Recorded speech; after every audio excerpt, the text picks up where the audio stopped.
Meus caros irmãos, muito boa noite. Eu continuo incentivando, motivando você a participar da nossa campanha de missões nacionais, porque Ele me amou e nós o amamos, nós amamos porque Ele nos amou primeiro.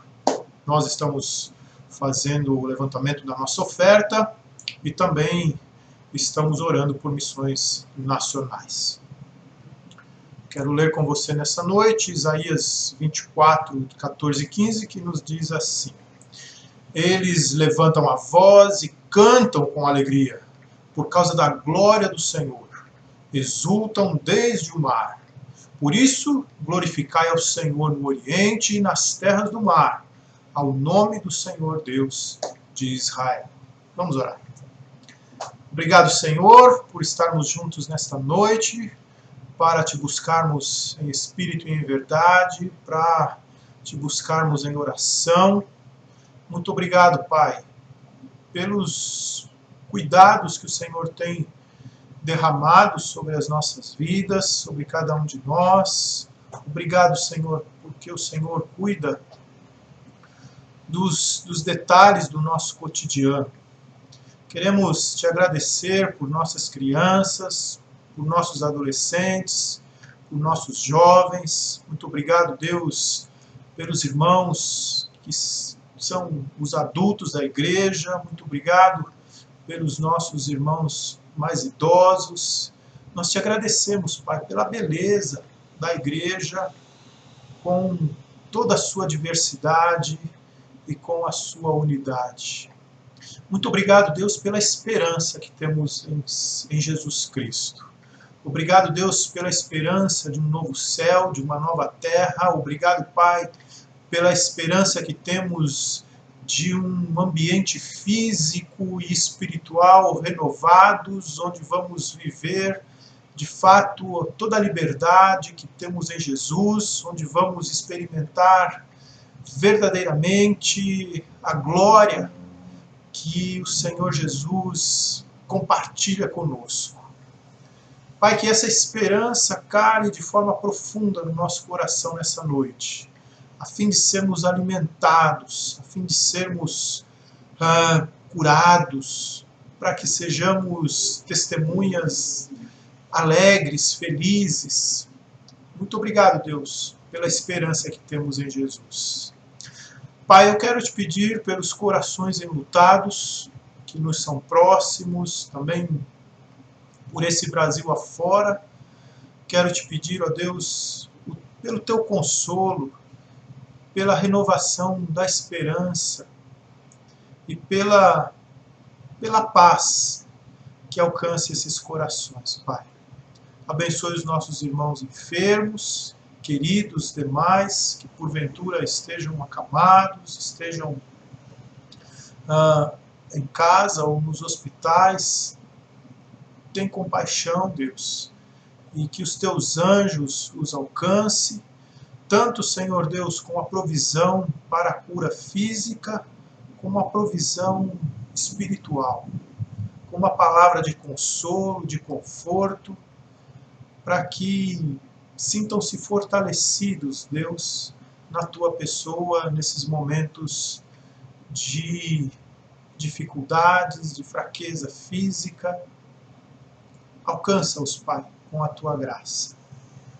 Te louvamos pela oportunidade que o Senhor nos dá de podermos nos ajuntar para a edificação, para o louvor, para a anunciação da tua palavra.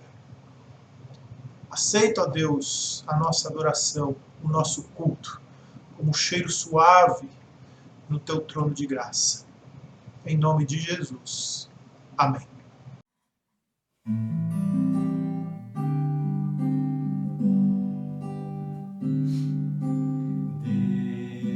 Deus, somente Deus, criou o mundo e o que nele há. O ser que pode respirar existe para mostrar a glória do Senhor.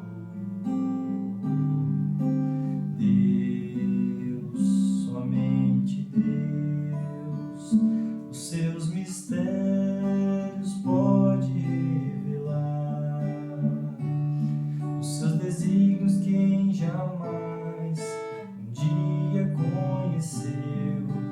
Deus, somente é Deus. Deus, somente Deus, domina o trono do universo. Que a voz da criação se erga para dar louvor somente a Deus. Deus, somente Deus, eternamente enhosa de inspirar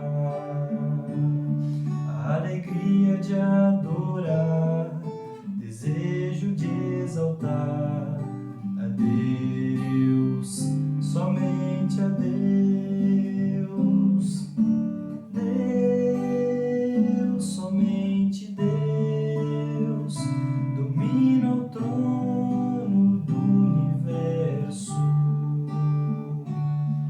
Que a voz da criação se erga para dar louvor somente a Deus. Deus, somente Deus, domina o trono do universo. Que a voz da criação se erga para dar louvor somente a Deus. Louvor somente a Deus.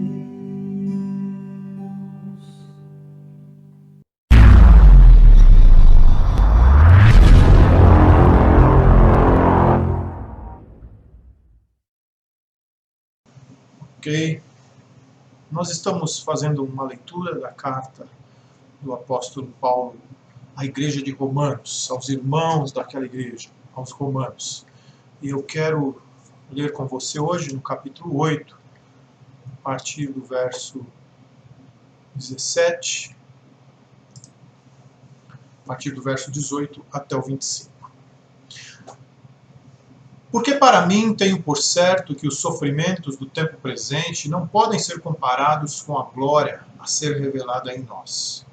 A ardente expectativa da criação aguarda a revelação dos filhos de Deus, pois a criação está sujeita à vaidade, não voluntariamente, mas por causa daquele que a sujeitou, na esperança de que a própria criação será redimida do cativeiro da corrupção para a liberdade da glória dos filhos de Deus.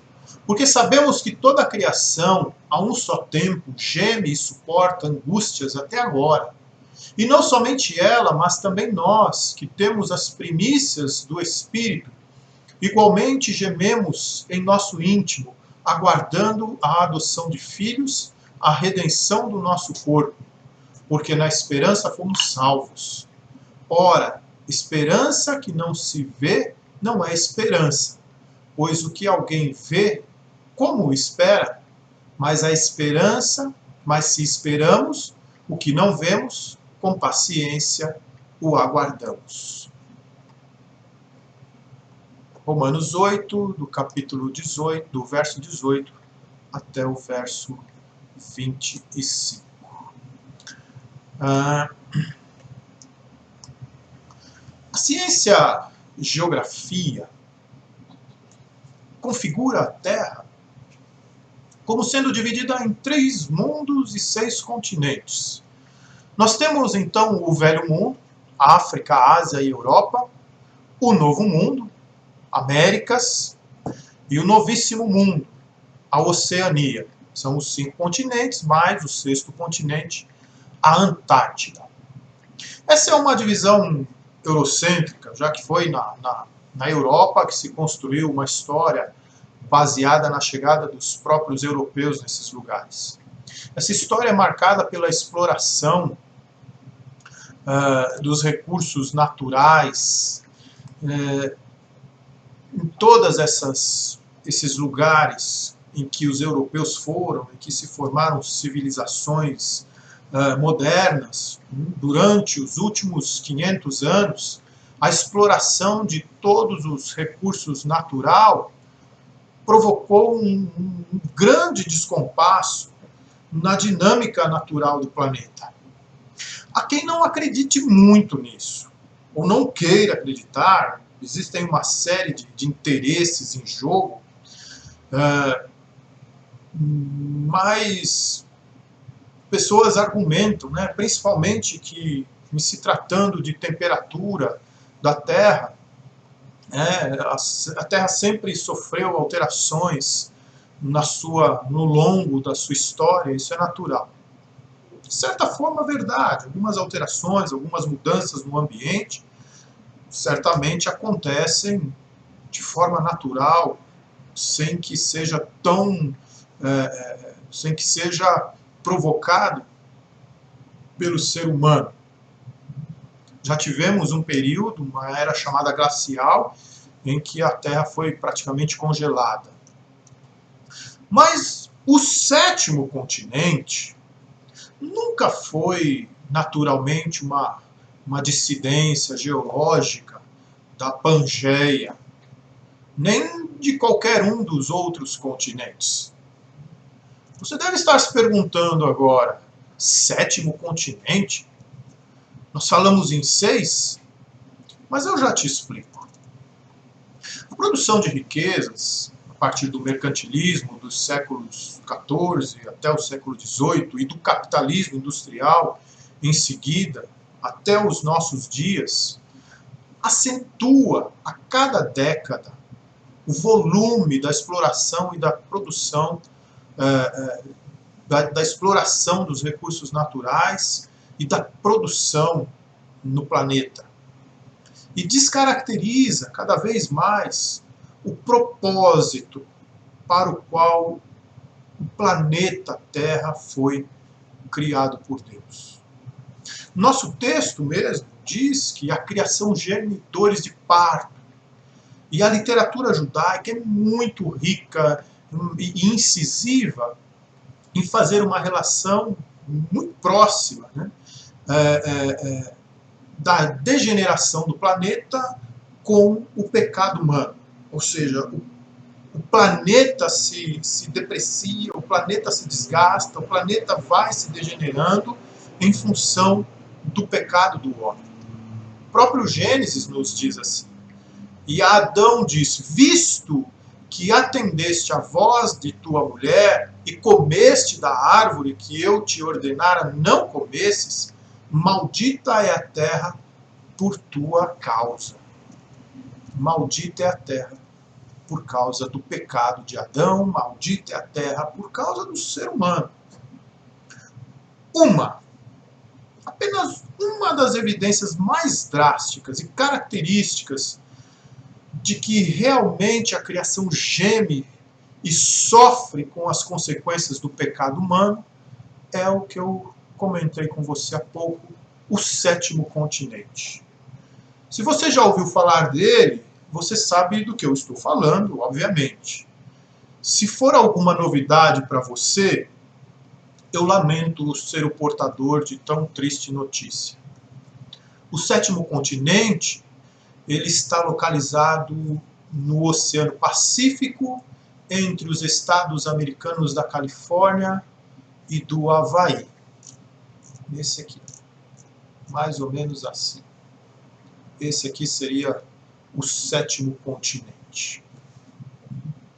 Entre a Califórnia, que fica aqui na costa oeste dos Estados Unidos, até a região divisa com o México, e o Havaí, que são essas ilhotas aqui, também no Oceano Pacífico. Existe aqui um continente. É simplesmente, talvez alguns de vocês fiquem atordoados agora, mas é simplesmente uma ilha de lixo, principalmente plástico, com perto de 2 milhões de quilômetros quadrados. É quase 3 vezes o tamanho da França. Parece que já tem o tamanho da França, Bélgica e Alemanha juntos. O navegador Charles Moore, que foi o primeiro a informar a existência de tal fenômeno, ele levou 7 dias para contornar com seu barco a nova ilha de plástico que flutua no Oceano Pacífico e mata milhares de animais todos os anos. Essa é uma ideia do tamanho da ilha. Ela vai longe aqui, some da vista. E aí algumas imagens dos animais aqui, o albatroz tentando salvar o planeta, tirando uma embalagem de suco, de chocolate, alguma coisa assim, de dentro da água. São as entranhas de um outro pássaro, provavelmente um albatroz, que depois de morrer e se decompor, ele deixou lá suas penas e os plásticos internos. Aqui um pássaro morto, porque ele não pôde se alimentar mais, uma vez que uma tampa de garrafa ficou presa no seu bico. Aqui uma tartaruga que se enganchou quando pequenininha num anelzinho de tampa de garrafa PET. Aqui uma outra envolvida por aqueles plásticos das 6 garrafinhas. Quando você for descartar algum material assim, corte todos esses buracos onde um animal poderia se encaixar, porque muito provavelmente esse plástico vai parar no oceano. Então tá aí, dá para ver como que a Terra vai sofrendo essa tragédia.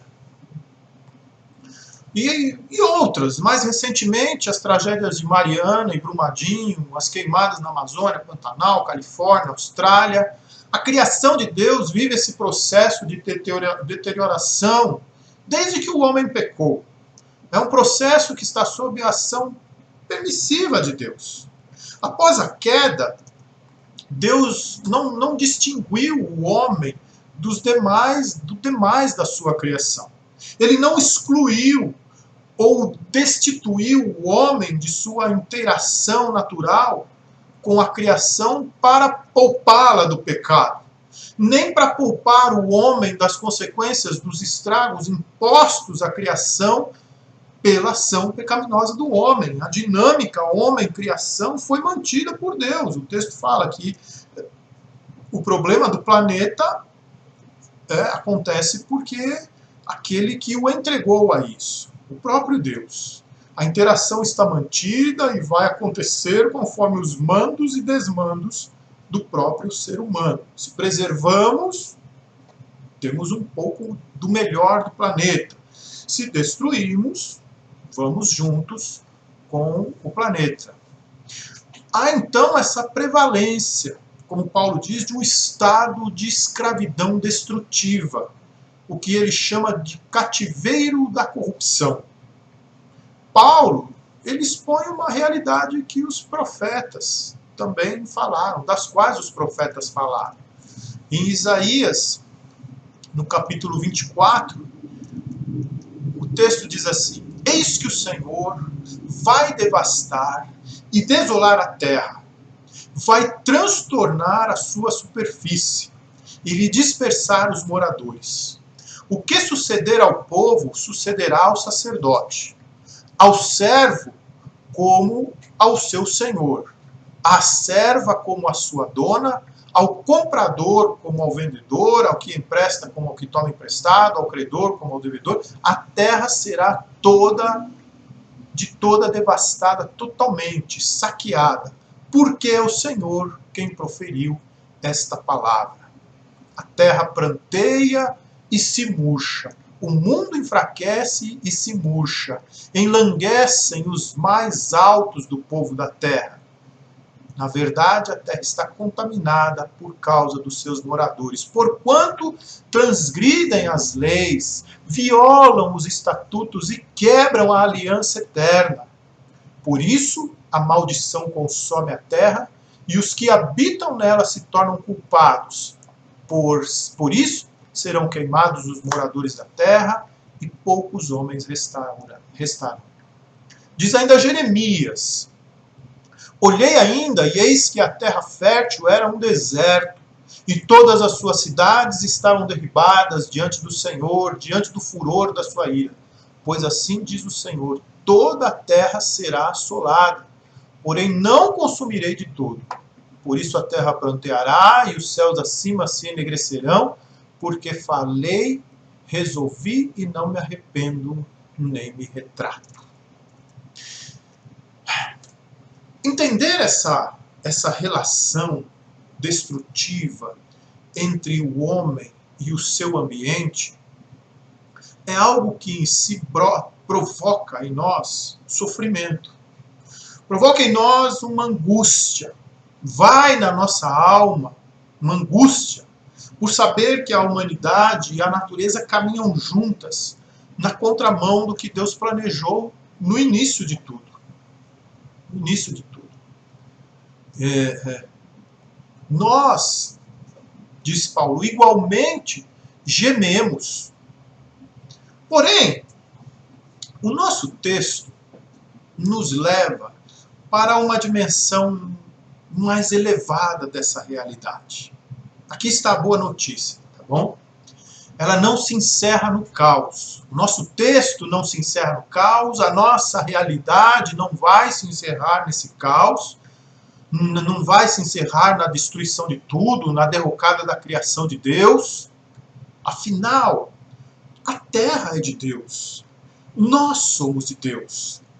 Então o texto nos faz refletir sobre a corrupção, mas ele transcende a corrupção e termina com a esperança. O parágrafo que nós lemos termina com a esperança.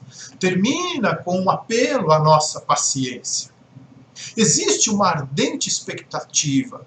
Existe uma realidade da nossa existência que, ao ser considerada com a esperança, tem um potencial imenso de tornar todo esse caos em algo simples, em algo temporal, em algo que para nós pode ser muito mais tranquilo do que à primeira vista. Os sofrimentos que são suscitados em nós mediante a realidade que vivemos não podem ser comparados com a glória que há de ser revelada em nós. A própria criação, essa terra que vai sendo destruída, degradada, judiada, aguarda a sua redenção. E ela entende bem esse processo. Quando o homem for revelado em sua redenção plena, certamente a criação será partícipe dessa renovação. Então, aquela interação terá essa interação complicada, truncada, que leva à destruição, que prevalece hoje, terá sua dinâmica revertida. Ela não mais levará à destruição, mas sim para aquela perfeição para a qual foi primeiramente criada. Homem e criação de Deus serão plenamente restaurados. Não há hoje disponível aos nossos sentidos, principalmente a visão, qualquer percepção dessa reversão total da engrenagem destruidora homem-criação. Infelizmente, o que vemos é uma queda acentuada que vai de encontro ao caos, à destruição. Qualquer consideração dessa realidade redimida, restaurada, tem que acontecer em nós a partir da fé, da esperança que temos nas promessas da palavra de Deus. Porque na esperança fomos salvos, diz o verso 24. A palavra de Deus nos promete um novo céu, uma nova terra. Isaías, no capítulo 65, do verso 17 ao verso 25, ele nos dá uma descrição detalhada do que será a nova condição que existirá no mundo redimido por Deus. Pois eis que eu crio novos céus e nova terra, e não haverá lembrança das coisas passadas, jamais haverá memória delas. Mas vós folgareis e exultareis perpetuamente no que eu crio. Porque eis que crio para Jerusalém alegria e para o seu povo regozijo. Em Mateus, capítulo 25, Jesus nos apresenta a promessa para aqueles que serão reconhecidos como ovelhas do sumo pastor. Elas entrarão no seu reino que está preparado desde a fundação do mundo. Vinde, benditos de meu Pai, entrai na posse do reino que vos está preparado desde a fundação do mundo. Pedro, o apóstolo, depois de narrar a purificação do que está sendo destruído pelo pecado, nos chama a atenção para a nossa promessa. Nós, porém, segundo a sua promessa, esperamos novos céus e nova terra, nos quais habita a justiça. E por fim, João nos mostra o que ele viu, nos apresenta o que ele viu. Vi novo céu e nova terra, pois o primeiro céu e a primeira terra passaram, e o mar já não existe. Vi também a cidade santa, a nova Jerusalém, que descia do céu da parte de Deus, ataviada como noiva adornada para o seu esposo. Veja que interessante, nesse novo céu e nessa nova terra, haverá uma cidade. A cidade é uma criação humana, não é algo que havia no Éden. A descrição do Éden é toda relacionada à natureza. Mas aqui, nesse novo céu e nessa nova terra, a criatividade com a qual Deus nos dotou estará presente.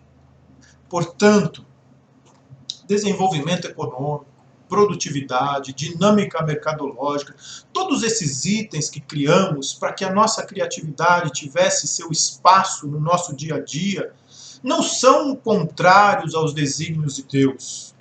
Quando Deus nos diz, antes da queda, crescei, multiplicai, enchei a terra, dominai os demais itens da criação, Ele está dizendo para sermos criativos, para investigarmos, para inventarmos, para descobrirmos. Essa dinâmica faz parte da criação.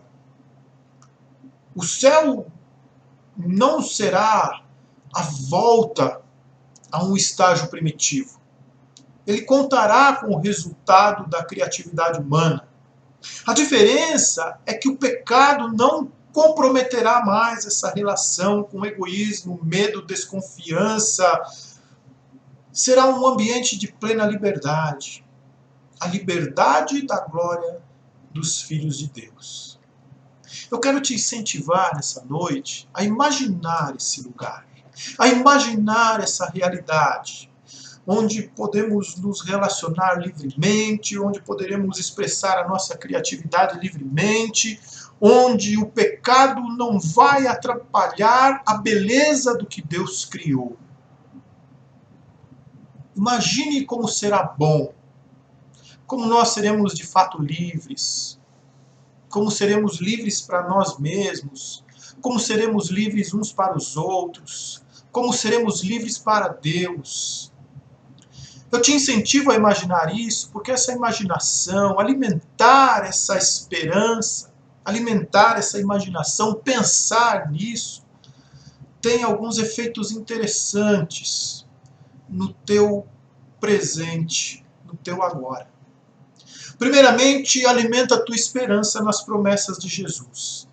Pensar no novo céu e na nova terra, ficar confabulando como a dinâmica entre ser humano e criação haverá de ser, alimenta a esperança nas promessas de Jesus, nas promessas que nós temos na palavra de Deus.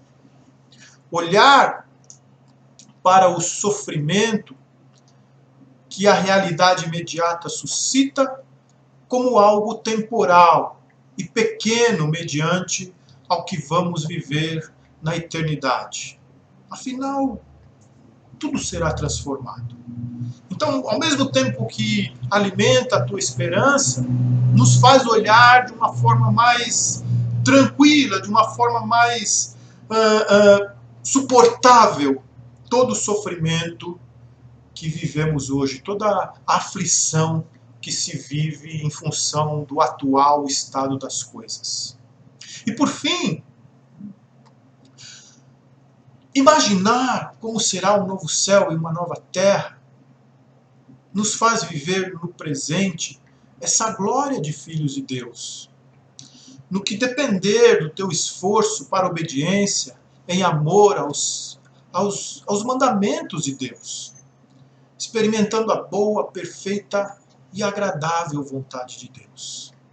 Então, imaginar, pensar, confabular sobre o que será o novo céu e a nova terra alimenta a tua esperança nas promessas de Jesus.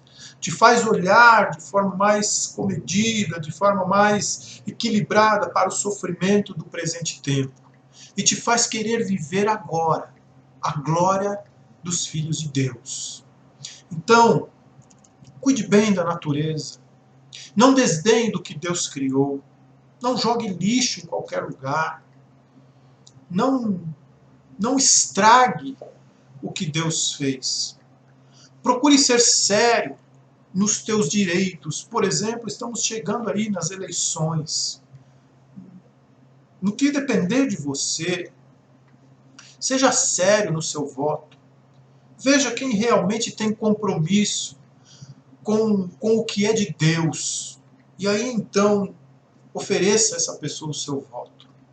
E no que depender de você, viva em paz com todos os homens. Desenvolva a tua cosmovisão cristã e a tua filosofia de vida cristã.